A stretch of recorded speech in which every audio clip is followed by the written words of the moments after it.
GBD, how are you? Hey again. I'm doing really well. Thanks for asking. How are you doing today? I am fine. I have an interesting topic to discuss with you. The topic is exploring the connection between diet and mental well being. That sounds like a fascinating topic. There's definitely a lot of research showing how what we eat can impact our mood, cognitive function, and overall mental health. What specific aspects are you curious about? Okay, my first question: how does the food we eat influence our mood, energy levels, and overall mental well being? Great question. The food provides the nutrients our brain needs to function properly. For example, omega-3 fatty acids found in fish are linked to reduced depression and anxiety. Complex carbs like whole grains help maintain stable blood sugar levels and keep energy levels and prevent mood swings. Plus, foods rich in antioxidants, vitamins, minerals can protect and support cognitive function. It all works together to keep us feeling good mentally and emotionally. Okay, what role do nutrients like omega 3 fatty acids, vitamins, and minerals play in supporting brain health? Omega-3 fatty acids are crucial for brain health because they help build brain cell membranes and reduce inflammation, which can lower the risk of depression and cognitive decline. Vitamins like B vitamins are essential for energy production and neurotransmitter function, which affects mood and mental clarity. Minerals like magnesium and zinc also play a role in regulating neurotransmitters and protecting against neurodegeneration. So these nutrients really work together to keep our brains healthy and resilient. Okay, how can poor dietary habits contribute to stress, anxiety, and depression over time? Poor dietary habits can have a significant impact on mental health over time. For instance, diets high in sugar and refined carbs can cause blood sugar spikes and crashes, leading to mood swings, irritability, and increased anxiety. Lack of essential nutrients like omega-3s or vitamins can affect neurotransmitter production, which is vital for regulating mood. Furthermore, an unhealthy gut, often a result of poor diet, can lead to inflammation and affect brain function, contributing to feelings of depression and anxiety. It's a complex but important connection. Okay, why is the gut sometimes called the second brain? And how does gut health affects on emotions? The gut is often called the second brain because it has its own complex nervous system, the enteric nervous system, which can operate independently. This system communicates with the brain through the gut. It's a bidirectional pathway that involves neural, hormonal, and immune signals. When the gut is healthy, it helps produce neurotransmitters like serotonin, which significantly influence mood. Alongside an unhealthy gut can lead to inflammation and the production of stress hormones, which can contribute to anxiety and depression. So keeping the gut healthy is definitely a key factor in maintaining emotional. How does processed food and high sugar intake impact cognitive function in emotional stabilities? Or people become diabetic patient? Processed foods and high sugar intake can have quite a few negative effects on both cognitive function and emotional stability. Starters, these foods are often low in essential nutrients, high in unhealthy fats and sugars, which can lead to inflammation and oxidative stress in the brain. This can impact cognitive functions like memory, focus, and decision making. In terms of emotional stability, high sugar diets can cause rapid spikes and crashes in blood sugars, leading to mood swings, irritability, and increased anxiety. Over time, this can also contribute to insulin resistance and eventually type 2 diabetes, which adds another layer of stress on the body. Maintaining a balanced diet is definitely both health and emotional well-being.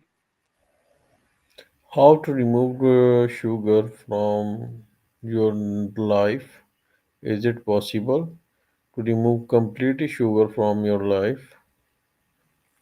Completely eliminating sugar from your life is pretty challenging.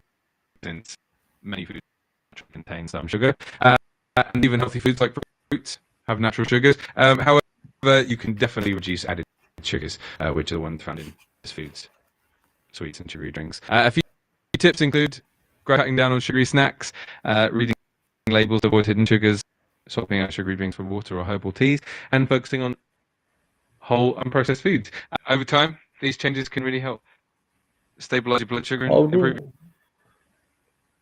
your okay, very well. how do hydration level affect mood, alertness, and decision making?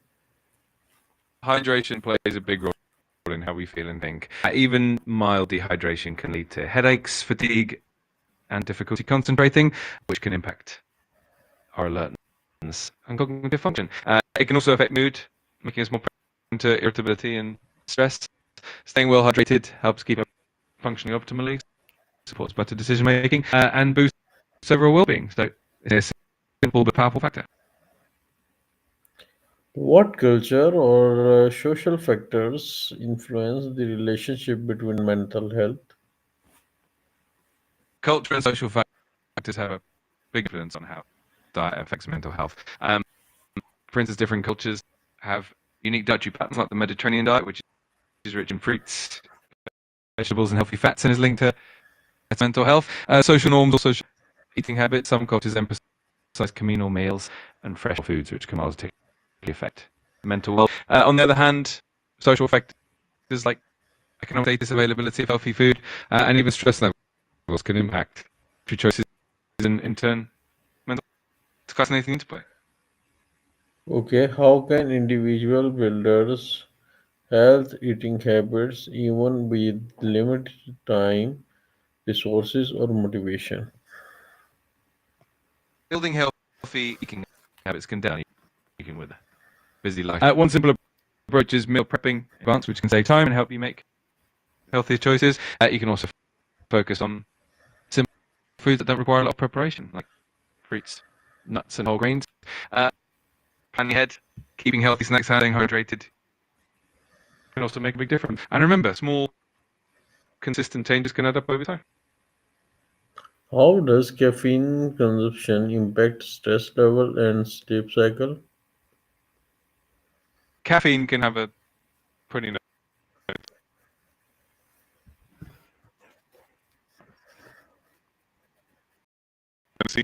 and neurotransmitter that relaxation and sleepiness. So it can make you feel more alert in the short term.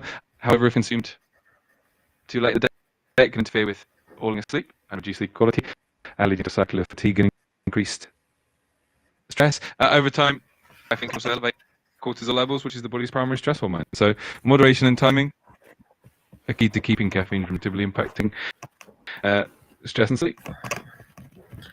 How does caffeine consumption impact stress level and sleep cycle? Caffeine is a stimulant, so it can increase alertness and temporarily reduce the perception of fatigue, which can be helpful during the day. However, if you consume caffeine too late in the day, it can disrupt your sleep by making it harder to fall asleep and reducing the quality of sleep. Over time, this can lead to a cycle of fatigue, which might make you more reliant on caffeine. Additionally, caffeine can increase cortisol levels, the body's main stress hormone, which can elevate stress levels if consumed in excess. So balancing your caffeine intake and time can help maintain a healthy stress level and good sleep quality. Why is breakfast important for maintaining emotional balance throughout the day? Breakfast is often called the most important meal of the day because it helps kickstart your metabolism. It's a steady source of energy after a nice fast. Eating a balanced breakfast helps maintain stable blood sugar levels, which prevent mood swings and irritability. It also provides essential nutrients that support brain function, helping with focus and decision making. Plus, having a nutritious breakfast can set a positive tone for the manage stress levels more effectively. Thanks, ChatGPT, to give me such a great information, which is more helpful in to understand this topic, and I have cleared my mind about this topic.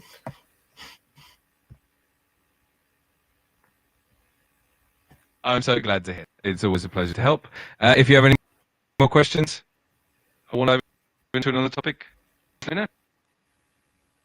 Okay, talk to you later. Absolutely. Feel free to reach out anytime.